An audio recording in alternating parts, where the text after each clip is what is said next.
तो स्वागत है आपका राजस्थान ज्योग्राफी की इस अमेजिंग क्लास में। राजस्थान ज्योग्राफी में हमने भौतिक प्रदेश पढ़ना स्टार्ट किया था, जिसमें हमने अपने दो फिजिकल डिवीज़न पढ़ लिए हैं, एक तो उत्तर पश्चिमी मरुस्थलीय प्रदेश और एक अरावली। आज की इस क्लास में हम पूर्वी मैदान के बारे में पढ़ने वाले हैं। पूर्वी मैदान जो 33 सागर का अवशेष है और जिसका निर्माण प्लेस्टोशियन काल में हुआ था। इसका निर्माण नदियों द्वारा हुआ था। इसके राजस्थान के कुल क्षेत्रफल में इसका स्थान आता है 23%। और इस 23% स्थान में जनसंख्या 39%, राजस्थान की 39% जनसंख्या इस 23% भाग पर निवास करती हैं। पूर्वी मैदान में कौन कौन से ज़िले आते हैं, तो उनमें आता है भरतपुर, अलवर, सवाई माधोपुर, धौलपुर, करौली, अजमेर, बांसवाड़ा, जयपुर, दौसा, टोंक, ब्यावर और कोटपुतली, बहरोड। ये कुछ ज़िले आते हैं पूर्वी मैदान में। यहाँ पर वर्षा 50 से लगाकर 80 सेंटीमीटर तक वर्षा होती है। यहाँ की जलवायु आर्द्र जलवायु है और वनस्पति यहाँ पर पतझड़ या फिर पर्णपाती वनस्पति पाई जाती हैं। मिट्टी यहाँ की जलोढ़ कच्छारी है। सिंचाई हेतु कुओं व नलकूपों का यूज़ यहाँ पर किया जाता है। और अगर आपको पूछ ले कि कुओं द्वारा सिंचाई सर्वाधिक कहाँ पर होती है, तो वो जयपुर में होती है। यहाँ पर राज्य का सर्वाधिक उपजाऊ भूमि है, क्योंकि यहाँ पर नदियों से निर्मित मैदान बने हुए हैं। तो नदियाँ अपने साथ नई मिट्टी और उपजाऊ मिट्टी लाती हैं। तो इस कारण ये राज्य का सर्वाधिक उपजाऊ व सर्वाधिक जनघनत्व वाला क्षेत्र है, क्योंकि जहाँ पर कृषि और फसल अच्छी होगी वहाँ पर जनघनत्व अधिक होगा और वहाँ का इंडस्ट्रियलाइजेशन भी अधिक होगा। तो इस कारण वहाँ की जनसंख्या या फिर जनघनत्व भी अधिक होगा। इसका ढलान अगर हमें पूछे तो पश्चिम से पूर्व की ओर इसका ढलान है। नदियों का बहाव आप देख लेना पूर्व से पश्चिम की तरफ है, तो इस कारण इस भौतिक प्रदेश का ढलान अगर आपको पूछ ले तो वो भी पश्चिम से पूर्व की तरफ ही होगा। पूर्वी मैदानों को 3 भागों में बांटा गया है, एक तो माही का मैदान, उसके बाद बनास और बाणगंगा का मैदान और उसके बाद चंबल का मैदान। अब कहीं कहीं पर क्या हुआ, तो किस बुक में बनास और बाणगंगा के मैदान को साथ में लिखा गया है, कहीं पर चंबल और बाणगंगा के मैदान को साथ में रखा गया है, तो उससे कोई खासा फर्क नहीं पड़ता। और अगर आपको पूछा जाए कि पूर्वी मैदान को कितने भागों में बांटा गया है, तो 3 भागों में, एक तो माही का मैदान, उसके बाद बनास व बाणगंगा का मैदान और उसके बाद चंबल का मैदान। सबसे पहले हम पढ़ते हैं माई के मैदान के बारे में। माई जो नदी है वो अमरेऊ की पहाड़ी धार जिला एमपी से स्टार्ट होती हैं और खंबात की गाड़ी गुजरात में गिरती हैं। ये उल्टे यू आकार की नदी है, क्योंकि ये मध्य प्रदेश से स्टार्ट होती हैं, राजस्थान में एंट्री करती हैं और उसके बाद इस भाग से होकर यू आकार से होकर वापस खंबात की खाड़ी में गिर जाती हैं। माई का मैदान जो है वो प्रतापगढ़ से बांसवाड़ा के मध्य है और प्रतापगढ़ में इस माई के मैदान को काठल का मैदान कहते हैं और बांसवाड़ा में इस मैदान को छप्पन का मैदान कहते हैं। उसके बाद ये जो प्रतापगढ़, उदयपुर और डूंगरपुर के मध्य एक माई नदी एक मैदान बनाती है, जिसे भाटी का मैदान कहा जाता है, जहाँ पर सोम व जाखम नदियों द्वारा इस भाटी के मैदान का निर्माण होता है। तो ये भी भाटी का मैदान है। उसके बाद देख लो, ऐसे ये जो माई नदी है वो अमरेऊ की पहाड़ियाँ एमपी से स्टार्ट होती हैं, ये बांसवाड़ा से एंट्री करती हैं और उसके बाद डूंगरपुर से एग्जिट कर लेती हैं और खंबात की खाड़ी में गिर जाती हैं। इसकी दो सहायक नदियाँ, एक तो जाखम नदी जो भावर माता की पहाड़ी प्रतापगढ़ से निकलती हैं और एक नदी सोम नदी जो उदयपुर से निकलती हैं। और ये इन तीनों नदियों का मिलन बनेश्वर धाम डूंगरपुर में होता है। ये बनेश्वर धाम जो जिसे त्रिवेणी संगम कहा जाता है, यहाँ पर सोम, जाखम और माही नदियों का संगम होता है। तो प्रतापगढ़ से उदयपुर के मध्य ये जो सोम व जाखम नदी एक मैदान बनाती है, जिसे हम भाटी का मैदान कहते हैं। और वहीं पर ये जो माही नदी है वो इस प्रतापगढ़ और बांसवाड़ा के मध्य एक मैदान बनाती हैं, जिसे हम माही का मैदान कहते हैं। और इसी माही के मैदान को प्रतापगढ़ में तो कहते हैं काठल का मैदान और बांसवाड़ा में इसे कहते हैं छप्पन का मैदान। ये आपको याद रखना है। उसके बाद हम देखते हैं नेक्स्ट बनास का मैदान। बनास नदी स्टार्ट होती है खमनेर की पहाड़ियों से और ये बनास नदी स्टार्ट होकर चंबल में मिल जाती हैं। इसके मध्य, बनास नदी के मध्य कौन कौन से मैदान बनते हैं, तो सबसे पहले मेवाड़ का मैदान बनता है, उसके बाद पिंडमाड़ का मैदान, उसके बाद मालखेराड़ का मैदान और लास्ट में मालपुरा करौली का मैदान। ये 4 मैदान बनते हैं। मेवाड़ का मैदान राजसमंद, भीलवाड़ा और चित्तौड़गढ़ में फैला है। यहाँ की प्रमुख फसल मक्का है। उसके बाद पिंडमाड़ का मैदान जो बनास नदी क्षेत्र में पाई जाने वाली टिल्लियानुमा जो पहाड़ियाँ होती हैं वहाँ पर बनता है, देवगढ़ और राजसमंद में। उसके बाद मालखेराड़ का मैदान जो जहाजपुर शाहपुरा से लगाकर टोंक तक फैला है। उसके बाद मालपुरा करौली का मैदान जो टोंक, करौली और सवाई माधोपुर में फैला है। उसके बाद हम देखते हैं चंबल व बाणगंगा का मैदान। चंबल नदी जो कि अवनदी का अपर्दन और उत्खात भूमि के लिए फेमस है। मतलब ये जो चंबल नदी है वो उत्खात भूमि के लिए फेमस है। इस जो चंबल नदी की जो अवनलिका अपर्दन है उससे बीड़ भूमि का निर्माण होता है, तो इस कारण इसे राजस्थान में बीड़ भूमि भी कहते हैं। और बीड़ भूमि को कहते हैं डाकुओं की शरण स्थली। उसके बाद राज्य में बीड़ भूमि किस किस क्षेत्र में है, तो धौलपुर, करौली और सवाई माधोपुर और कोटा, ये 4 जिलों में ये बीड़ भूमि फैली है।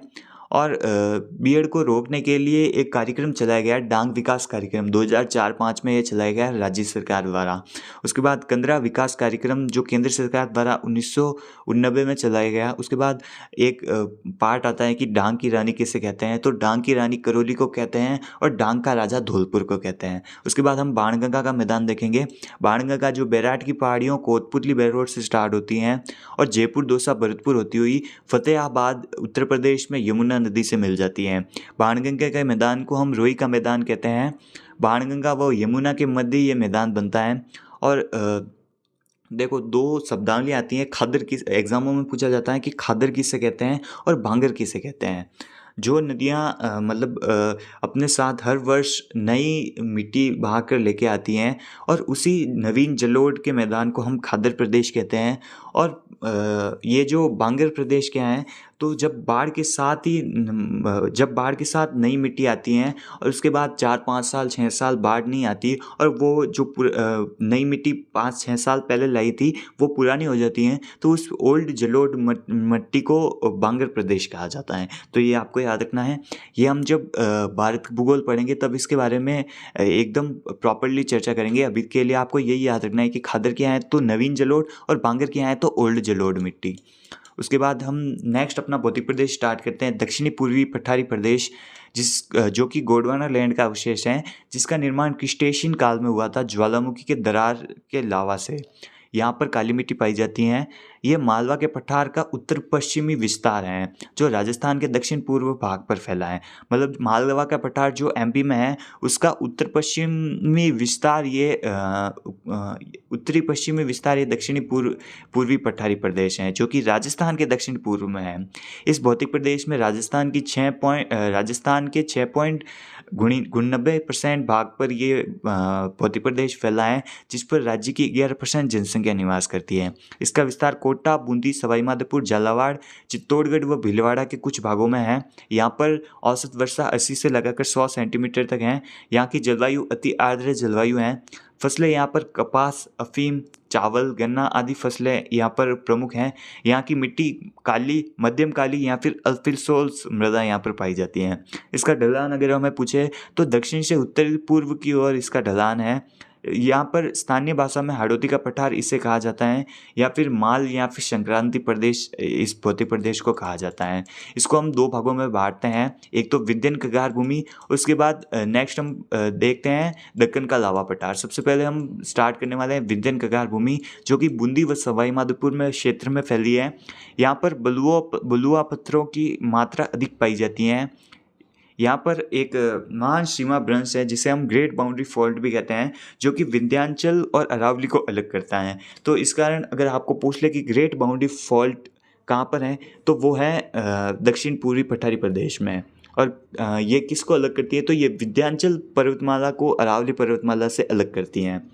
प्रमुख पहाड़ियाँ यहाँ पर हैं बूंदी की पहाड़ियाँ जो कि अर्धचंद्राकार आकृति में है, जो कि 96 किलोमीटर लंबी है। इसकी हाईएस्ट चोटी है सुतुर जो कि 353 मीटर ऊंची है। उसके बाद रामगढ़ की पहाड़ियाँ जो कि शाहबाद उच्च भूमि 12 में स्थित है। इसे हम कहते हैं घोड़े की नाल जैसी पहाड़ियाँ या फिर घोड़े की नाल जैसी आकृति वाली पहाड़ियाँ। इन पहाड़ियों में सर्वाधिक ऊंची चोटी या फिर सर्वोच्च चोटी कौन सी है तो वो कांबा है जो कि 456 मीटर ऊंची है। यहाँ पर एक रामगढ़ क्रेटर झील भी हैं जो कि उल्कापिंड से निर्मित झील हैं। क्रेटर झील किसे कहते हैं, तो जो उल्कापिंड आसमान से गिरते हैं उससे निर्मित झील को हम क्रेटर झील कहते हैं। राजस्थान में एक क्रेटर झील का उदाहरण रामगढ़ झील है जो कि शाहबाद उच्च भूमि बारां में स्थित है। उसके बाद मुकुंदरा हिल्स जो कि कोटा से झालरापाटन के मध्य की पहाड़ियाँ हैं, 120 किलोमीटर में ये फैली हैं। इसकी सर्वोच्च चोटी चंदबाड़ी है जो कि 517 मीटर ऊंची है। ये हाड़ौती की सबसे सर्वाधिक सर्वोच्च चोटी है। हाड़ौती की सर्वोच्च चोटी अगर हमें पूछा जाए तो वो चांदबाड़ी है जो कि मुकुंदरा हिल्स वाले क्षेत्र में आती हैं। कुंडला की पहाड़ियाँ जो कि कोटा में हैं और यहाँ पर इसके प्रमुख दर्रे भी हैं जैसे रामगढ़ दर्रा, लाखेरी दर्रा, खटखट दर्रा और जेतावास दर्रा जो बूंदी में है। उसके बाद हम नेक्स्ट देखते हैं दक्कन का लावा पठार। ये बेसाल्ट चट्टानों से निर्मित क्षेत्र हैं। यहाँ पर प्रमुख पठार पाए जाते हैं जैसे झालावाड़ का पठार जो झालावाड़ में है, मंदेसरा का पठार जो कि भैंसरोडगढ़ में है, भैंसरोडगढ़ में है जो चित्तौड़गढ़ में है। भैंसरोडगढ़ दुर्ग जो है वो भैंसरोडगढ़ दुर्ग चंबल बामणी नदियों के संगम पर बना है जिसे हम राजस्थान का वेल्लोर भी कहते हैं। उसके बाद उपरमाल का पठार जिसमें 3 रियासतें आती है, एक तो बिजोलिया भीलवाड़ा से ये जो उपरमाल का पठार है वो बिजोलिया भीलवाड़ा से लगाकर भैंसरोडगढ़ चित्तौड़ के मध्य के भाग में फैला है। तो आज की इस क्लास में हमने भौतिक प्रदेश कंप्लीट कर लिए हैं। कल की क्लास में हम राजस्थान का उपवास क्षेत्र के बारे में बात करेंगे कि राजस्थान का उपवास क्षेत्र को हम 3 भागों में बांटते हैं, एक तो अरब सागरीय अपवाह तंत्र, एक बंगाल की खाड़ी अपवाह तंत्र और एक आंतरिक जो जिले हैं जिसे हम आंतरिक अपवाह तंत्र कहते हैं। तो कल की क्लास में हम अपवाह तंत्र के बारे में बात करेंगे। तो आज की क्लास में बस इतना ही, हम मिलेंगे इसके नेक्स्ट क्लास में। तब तक के लिए आप वीडियो को लाइक कर दीजिएगा और चैनल को सब्सक्राइब कर दीजिएगा।